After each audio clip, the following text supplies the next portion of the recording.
প্রিয় শিক্ষার্থীবৃন্দ সবাইকে স্বাগত জানাচ্ছি। আজকে আমরা যে বিষয়টির উপর কথা বলবো সেটি হচ্ছে বাংলা ব্যাকরণের প্রথম পত্রের একটি গদ্যাংশ থেকে আহ্বান গদ্যটি আমরা আলোচনা করব। শুরুতেই দেখো যে আহ্বান এই গদ্যটি লিখেছেন বিভূতিভূষণ বন্দ্যোপাধ্যায়। তোমরা এই অংশে যে বিষয়টি খেয়াল করবা, একটা হচ্ছে আহ্বান এর উচ্চারণ, এই উচ্চারণটা একটু খেয়াল করতে হবে। আহ্বানের উচ্চারণ হবে সরেয়া ও ভয়াকার আহ্বান। আচ্ছা, এরপরে খেয়াল করো যে বিভূতিভূষণ বন্দ্যোপাধ্যায়। তো এই জায়গায় বিভূতিভূষণ বানানটা একটু তোমরা দেখে নেবে। অনেক সময় বানানের ক্ষেত্রে এই বিভূতিভূষণ বন্দ্যোপাধ্যায়ের নামের যে বানানটি, এই বানানটি এসে যায়। শুরুতেই দেখো বিভূতিভূষণ বন্দ্যোপাধ্যায় বাংলা সাহিত্যের একজন খুব শক্তিমান লেখক, যার জন্ম হচ্ছে 12 সেপ্টেম্বর 1894 খ্রিস্টাব্দ। জন্মগ্রহণ করেন 24 পরগনা জেলার মুরারিপুর গ্রামে। কোন গ্রামে? মুরারিপুর গ্রামে। মুরারিপুর গ্রাম হচ্ছে ওনার মাতুলালয়, অর্থাৎ ওনার মামার বাড়ি, অর্থাৎ ওনার নানার বাড়ি। আর ওনার পৈতৃক নিবাস হচ্ছে ব্যারাকপুর, সেটিও কিনা 24 পরগনা জেলায়। এখানে যে বিষয়টি তোমাদের খেয়াল রাখতে হবে, একটি হচ্ছে জন্মস্থান, যে কোন স্থানে জন্মগ্রহণ করেন সেটি হচ্ছে মুরারিপুর। আর যদি প্রশ্ন আসে যে বিভূতিভূষণ বন্দ্যোপাধ্যায়ের পৈতৃক নিবাস কোথায়, তখন দিতে হবে ব্যারাকপুর। মুরারিপুর হচ্ছে জন্মস্থান, পৈতৃক নিবাস হচ্ছে ব্যারাকপুর। এই বিষয়টি একটু খেয়াল করে দেখো। আর মৃত্যু হচ্ছে 1950 সালে 1 নভেম্বর। তো জন্ম এবং মৃত্যু এই বিষয়টি তোমরা একটু দেখে নেবে। বিভূতিভূষণ বন্দ্যোপাধ্যায় সম্পর্কে আমরা যদি আরও একটু ডিটেলস আলোচনা করতে যাই, তোমরা জানো যে বিভূতিভূষণ বন্দ্যোপাধ্যায়ের একটি উল্লেখযোগ্য উপন্যাসের নাম হচ্ছে ইছামতি। একটু খেয়াল করে দেখো, ইছামতি উপন্যাসের জন্য রবীন্দ্রনাথ ঠাকুর পুরস্কার পেয়েছিলেন, অর্থাৎ রবীন্দ্র পুরস্কার পান কিসের জন্যে? ইছামতি যে উপন্যাসটি ছিল সেই ইছামতি উপন্যাসের জন্যে। এরপর দেখো যদি প্রশ্ন আসে যে বিভূতিভূষণ বন্দ্যোপাধ্যায়ের যে আত্মজীবনীমূলক গ্রন্থ, যেটা আমরা ইংরেজিতে বলি বায়োগ্রাফি, এটি হচ্ছে তৃণাঙ্কুর। খেয়াল করে দেখো, তৃণাঙ্কুর। বিভূতিভূষণ বন্দ্যোপাধ্যায় যে রচনাটির জন্য অনেক বেশি খ্যাতি পেয়েছিলেন সেটি হচ্ছে পথের পাঁচালী। এই পথের পাঁচালী থেকে পরবর্তী সময় সত্যজিৎ রায় একটি সিনেমা বানিয়েছিলেন, যেটি অস্কার পুরস্কার পেয়েছিল, এটি আমরা অনেকেই জেনে থাকি। আর একটি বিষয় তোমাদের গুরুত্বপূর্ণ, সেটি হচ্ছে দেখো যে বিভূতিভূষণ বন্দ্যোপাধ্যায়ের যে গদ্য, এই গদ্যটির যে বিশেষ একটি বৈশিষ্ট্য রয়েছে সেটি হচ্ছে দেখো তার গদ্য হচ্ছে কাব্যময় এবং চিত্রাত্মক বর্ণনায় সমৃদ্ধ। এই বিষয়টি তোমাদের একটু দেখে নিতে হবে। প্রিয় শিক্ষার্থীবৃন্দ একটু খেয়াল করে দেখো, বিভূতিভূষণ বন্দ্যোপাধ্যায়ের যে সাহিত্য কর্মগুলো থেকে অনেক সময় প্রায়ই প্রশ্ন আসে লেখকদের। যখন তোমরা পাঠ পরিচিতি লেখক পরিচিতি অংশটি পড়ো, তখন একটি উল্লেখযোগ্য জায়গা হচ্ছে তার সাহিত্যকর্ম, তার সাহিত্য সৃষ্টি। এখান থেকে যে টাইপের প্রশ্নগুলো আসে, এক হচ্ছে যে কার লেখা, আরেকটি হচ্ছে কোন ধরনের গ্রন্থ। সেক্ষেত্রে তোমরা একটু খেয়াল করে দেখো যে পথের পাঁচালী এটি কোন ধরনের গ্রন্থ? এটি কি উপন্যাস? এটি কি নাটক? এটি কি তোমার আত্মজীবনীমূলক গ্রন্থ? এটি কি সম্পাদিত পত্রিকা কিনা? এই টাইপের প্রশ্ন। সেক্ষেত্রে তোমাদের দুটি বিষয়, একটি হচ্ছে যে কোন ধরনের গ্রন্থ, আর হচ্ছে কার রচনা। বা প্রশ্ন থাকবে নিচের কোনটি বিভূতিভূষণ বন্দ্যোপাধ্যায়ের রচনা। প্রশ্ন থাকবে পথের পাঁচালী কার রচনা। প্রশ্ন থাকবে পথের পাঁচালী কোন ধরনের গ্রন্থ। সেক্ষেত্রে একটু দেখো, খেয়াল করো যে বিভূতিভূষণ বন্দ্যোপাধ্যায়ের যে উপন্যাসগুলো আমরা দেখব, একটি হচ্ছে পথের পাঁচালী, খুব বিখ্যাত একটি উপন্যাস, অপরাজিত, আরণ্যক, ইছামতি, দৃষ্টিপ্রদীপ, আদর্শ হিন্দু হোটেল, দেবযান, অশনি সংকেত। ছোট গল্প, 3টি ছোট গল্প লিখেছিলেন, তার মধ্যে তিন চারটি ছোট গল্প নিয়ে লিখেছিলেন। এখানে দেখো ছোট গল্পগুলো মেঘমল্লার, মৌরি ফুল, যাত্রা বদল, কিন্নর দল। আর তার যে আত্মজীবনীমূলক গ্রন্থ রচনা সেটি হচ্ছে তৃণাঙ্কুর। এটি আমরা আগেই বলেছি। প্রিয় শিক্ষার্থীবৃন্দ, এখন দেখো যদি তোমরা কনফিউজড হয়ে যাও পরীক্ষায়, সেক্ষেত্রে এই গ্রন্থগুলো অর্থাৎ তার যে সৃষ্টিকর্ম, সাহিত্যকর্মগুলো মনে রাখার কিছু বিশেষ উপায় আমরা এখানে লিখে দিয়েছি।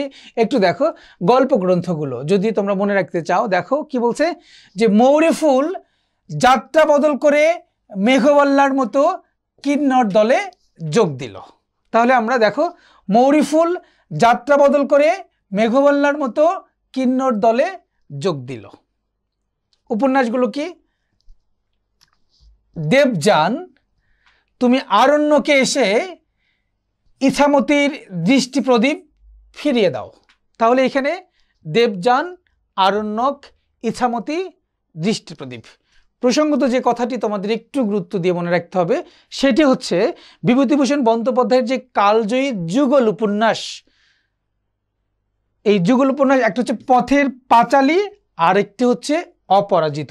প্রায় ভর্তি পরীক্ষায় এই প্রশ্নটি আসে যে বিভূতিভূষণ বন্দ্যোপাধ্যায়ের যে যুগল উপন্যাস দুটি কি কি, বা যুগল উপন্যাস কোনটি। তো যুগল উপন্যাস হচ্ছে পথের পাঁচালী আর একটি হচ্ছে অপরাজিত। এখন আসো আমরা এই আহ্বান গল্পটির যে উৎস পরিচিতি থেকে কথা বলবো। তোমরা দেখো যে আহ্বান গল্পটি বিভূতিভূষণ বন্দ্যোপাধ্যায়ের রচনাবলী থেকে সংকলিত হয়েছে। আর এই গল্পটির উপজীব্য বিষয় বা মর্মবাণী বা মূল বাণী বা মূল কথা হচ্ছে উদার মানবিকতা। আবারও বলছি, যদি প্রশ্ন আসে এরকম যে আহ্বান গল্পটির মূল বাণী, মর্মবাণী বা উপজীব্য বিষয় কি, তখন দিতে হবে উদার মানবিকতা। এরপর দেখো যে এই গল্পটি পড়ে আমরা কি শিখব, এই অংশটি তোমাদের জন্য খুবই গুরুত্বপূর্ণ। এই গল্পে আমরা যা যা শিখব সেটি হচ্ছে মায়ের জন্যে, সন্তানের জন্য মায়ের যে আকুলতা এটি শিখব, স্নেহের প্রতি অবমাননা এটি শিখব, অন্যের সন্তানের প্রতি মাতৃস্নেহের জাগরণ এ সম্পর্কে শিখব, জন্মভূমির সঙ্গে মানুষের যে গভীর বন্ধন, প্রিয়জন হারানোর শোক, সন্তানের কাছে মায়ের অন্তিম প্রত্যাশা, পল্লী বাংলার মানুষের পারস্পরিক যে সম্প্রীতি, সন্তানের প্রতি স্নেহ ভালোবাসা ও কল্যাণ কামনা, অতিথির প্রতি গভীর অনুরাগ এবং সমবেদনা, প্রিয়জনদের কাছে উপেক্ষিত হওয়া মানুষের জীবন যন্ত্রণা, আর একটি হচ্ছে নিচু মানসিকতা বা সংকীর্ণতা বোধ। প্রিয় শিক্ষার্থীবৃন্দ, আহ্বান গল্পটির যে চরিত্র বিশ্লেষণ, এই চরিত্র বিশ্লেষণটি আমাদের খুবই জরুরি। কেননা যখন তোমরা গল্প, প্রবন্ধ বা নাট্যাংশ বা উপন্যাস যেটি পড়ো না কেন, যে চরিত্রগুলো রয়েছে এই চরিত্রগুলো তোমাদের জন্য জানা খুব বেশি গুরুত্বপূর্ণ, এবং চরিত্রের যে বিশেষ বৈশিষ্ট্য এটিও তোমাদেরকে জানতে হবে। প্রিয় শিক্ষার্থীবৃন্দ, একটু খেয়াল করে দেখো আহ্বান গল্পটির যে গল্পকথক যার জবানিতে গল্পটি বিবৃত হয়েছে সেটির নাম হচ্ছে গোপাল। আরেকটি চরিত্র বুড়ি, উল্লেখযোগ্য চরিত্র। চকর্তি মশাই, চকর্তি মশাই হচ্ছে আমাদের যে গল্পকথক, সে গল্পকথকের বাবার পুরাতন বন্ধু। জ্ঞাতিখুড়ো হাজরা, হাজরা যে এই বুড়ি, গল্পটি যখন আমরা বিস্তারিত আলোচনা করব তখন আমরা দেখব বুড়ি যে মেয়েটিকে তার মেয়ে হিসেবে সম্বোধন করে, সেই মেয়েটির যে জামাই, স্বামী, তার নাম হচ্ছে হাজরা। এরপরে জমির করাতি, জমির করাতি হচ্ছে এই বুড়ির স্বামী। নাচ জামাই, বুড়ির নাচ জামাই। এখানে পরশু সর্দার একটি চরিত্র, যেটি নিষ্ক্রিয় চরিত্র। প্রশ্ন আসতে পারে আহ্বান গল্পের নিষ্ক্রিয় চরিত্রগুলো কি কি, এর মধ্যে পরশু সর্দার অন্যতম। এরপরে দিগম্বরী, দিগম্বরী হচ্ছে পরশু সর্দারের স্ত্রী। তারপরে আব্দুল শুকুর মিয়া, এখানে আবেদ আলী একটি চরিত্র রয়েছে। আবেদ আলী গল্পকথকের ছোটবেলার বন্ধু ছিল। গনি, নসর, দুজন জোয়ান ছেলে। তারপর হচ্ছে ঘুটি গোয়ালিনী। এই চরিত্রগুলো আমরা শিখব। গল্পটির মূল বিষয়বস্তু যদি আমরা আলোচনা করতে চাই, তোমরা দেখবা যে আহ্বান গল্পটি এটি একটি উদার মানবিক সম্পর্কের গল্প। এটি একটি উদার মানবিক সম্পর্কের গল্প, অর্থাৎ মানুষের স্নেহ, মমতা, প্রীতির যে বাঁধন, এটি যে ধন সম্পদের নয়, বরং এটি মানুষের হৃদয়ের নিবিড় আন্তরিকতার স্পর্শেই গড়ে ওঠে। যে ধনী দরিদ্রের যে শ্রেণী বিভাগ, বৈষম্য, বিভিন্ন ধর্মের মানুষের মধ্যে যে দূরত্ব, সংস্কার এবং গোঁড়ামির ফলে যেটা গড়ে ওঠে, সে জিনিসটিও ঘুষে যেতে পারে কিসের মাধ্যমে? নিবিড় স্নেহ এবং উদার হৃদয়ের আন্তরিকতা ও মানবীয় দৃষ্টির ফলে। দারিদ্র্যপীড়িত গ্রামের মানুষের যে সহজ সরল জীবনধারা, এই বিষয়টি এখানে গুরুত্বপূর্ণ। যে দারিদ্র্যপীড়িত গ্রামের মানুষের যে সহজ সরল জীবনধারার প্রতিফলনও এই গল্পটির অন্যতম উপজীব্য বিষয়। যদি প্রশ্ন এরকম আসে যে আহ্বান গল্পের অন্যতম উপজীব্য বিষয় কি, তখন তোমরা দিবা যে সহজ সরল জীবনধারা, অর্থাৎ দারিদ্র্যপীড়িত গ্রামীণ মানুষের যে সহজ সরল জীবনধারা, সে কথাটি এখানে বলা হয়েছে। দেখো এই গল্পে দুটি ভিন্ন ধর্ম বর্ণ এবং আর্থিক অবস্থানে বেড়ে ওঠা চরিত্রের মধ্যে যে সংকীর্ণতার এবং সংস্কারমুক্ত মনোভঙ্গির যে প্রকাশ ঘটিয়েছেন লেখক অত্যন্ত সুচতুরভাবে এখানে দেখিয়েছেন।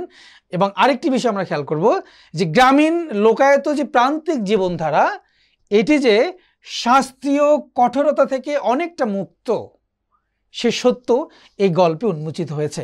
তো গল্পটির সারমর্ম তথা সার কথা যদি আমরা একটু বিস্তৃত আলোচনা করি তখন আমরা দেখব যে এটি একটি উদার মানবিক সম্পর্কের গল্প। আর মানুষের ধন সম্পদের মধ্যে মানুষের সম্পর্ক গড়ে ওঠে না, গড়ে ওঠে হচ্ছে মানুষের গভীর হৃদয়ের আন্তরিক সম্পর্কের মধ্যে। খেয়াল করবা এই গল্পটির দুটি কেন্দ্রীয় চরিত্র, একটি হচ্ছে গল্পকথক গোপাল এবং বুড়ি। এদের মধ্যে যে একটা আত্মিক সম্পর্ক অর্থাৎ সন্তান এবং মায়ের যে সম্পর্কটি গড়ে ওঠে, অর্থাৎ দুজন ভিন্ন ধর্মের মানুষ, ভিন্ন সম্প্রদায়ের মানুষ, ভিন্ন আর্থিক অবস্থানে বেড়ে ওঠা মানুষ, এদের মধ্যে যে সম্পর্কের তৈরি এবং এই সম্পর্কটি যে কোনো কি বলা যায় কৃত্রিম কোনো সম্পর্ক না, এই সম্পর্কটি যে আর্থিক অবস্থানের উপর বা সামাজিক অবস্থানের উপর বা ধর্মীয় যে আমাদের কুসংস্কার রয়েছে এর মধ্যে কিন্তু সীমাবদ্ধ থাকেনি। গল্পটি পাঠ করে আমরা যে অংশটি উপলব্ধি করতে পেরেছিলাম সেটি আমরা দেখেছি গল্পকথক গোপাল সে কলকাতায় তার কর্মজীবন এবং সে যখন তার পৈতৃক নিবাস যেখানে গ্রামের বাড়িতে ঘুরতে আসে সেখানে হঠাৎ করেই এক বুড়ির সাথে তার দেখা হয়ে যায়। বুড়িকে সে প্রাথমিকভাবে কুশল জিজ্ঞাসার পর কিছু টাকা পয়সা দিয়ে বিদায় দিয়ে দেয় যে হয়তো বা এখানেই সম্পর্কটি বা এখানেই এই বিষয়টি ঘুষে যাবে। কিন্তু পরবর্তীতে আমরা দেখতে পারি বুড়ি সময়ের প্রেক্ষাপটে বুড়ির সাথে তার এক ধরনের একদম গভীর সম্পর্ক গড়ে ওঠে এবং এই সম্পর্কটির যে শেষ পরিণতি আমরা দেখব একদম স্নেহ বাৎসল্যে বুড়ি যে তার নিজের সন্তানের মতো আপন করে নেয় গোপালকে, সেই বিষয়টি আমরা এখানে বিস্তারিত আলোচনা করব। প্রিয় শিক্ষার্থীবৃন্দ, এই গল্প থেকে এমসিকিউ অংশে তোমাদের যে বিষয়গুলো খেয়াল করতে হবে একটু দেখো। যদি এরকম হয় যে এই গল্পের মধ্যে কোন কোন বিষয়বস্তুর উল্লেখ রয়েছে তোমরা এখানে দেখো, যেখানে ধান, গরু, দুধ, এখানে আম, শশার জালি, পাতিলেবু, এটা খুব ইম্পর্টেন্ট, পাতিলেবু, কাঁচকলা, কুমড়োর ফালি, জ্যৈষ্ঠ মাসের কথা এখানে বলা আছে, কোন মাস? জ্যৈষ্ঠ মাস। তারপর হচ্ছে আশ্বিন মাস, তারপর হচ্ছে শরতের ছুটি, তারপরে তিত্তিরাজ গাছতলা, এই তিত্তিরাজ গাছতলায় বুড়ি কবর দিয়েছিল তোমরা দেখবা। মাকাল লতা, এখানে একটি শহরের কথা বলা আছে, কোন শহর? কলকাতা শহর। তারপরে কোদাল, কাফন, খাজুর পাতার চাটাই যেটি বুনে রেখেছিল বুড়ি গল্পকথক গোপালকে বসতে দেবে বলে মা পিসিমা, এই সম্পর্কের দুটির কথা এখানে বলা রয়েছে, তোমরা একটু দেখে নিবা। প্রিয় শিক্ষার্থীবৃন্দ, অনেক সময় ব্যাকরণ ভিত্তিক যে প্রশ্নগুলো হয়ে থাকে তোমাদের, সেই অংশটি আমরা আমাদের লিখিত অংশ আলোচনা করব। পাশাপাশি একটু তোমরা দেখো যে ব্যাকরণ ভিত্তিক অভিক্ষাগুলো, যে সন্ধি সাধিত শব্দগুলো কি কি? ব্যস্ত দিগম্বরী, উপসর্গ সাধিত শব্দ হচ্ছে প্রবীণ, বিধি শব্দ কাফন, কাফন এটি আরবি শব্দ, এটি মনে রাখতে হবে, কাফনটি আরবি শব্দ। আর ব্যাসবাক্য সহ সমাস নির্ণয়ের ক্ষেত্রে তোমরা একটু দেখবা যে প্রতিদিন, এটি ব্যাসবাক্য করলে হয় কি দিন দিন, এটি অব্যয়ীভাব সমাস। কাঁচকলা, কাঁচা যে কলা, এটি কর্মধারয় সমাস। আর করাতি হচ্ছে করাত দিয়ে কাঠ কেটে যে জীবিকা নির্বাহ করে যে, সেটি হচ্ছে উপপদ তৎপুরুষ সমাস। একটু দেখে নেবা, কেননা এই অংশগুলো থেকে ইদানিং বিশ্ববিদ্যালয় ভর্তি পরীক্ষায় অনেক প্রশ্ন আসছে।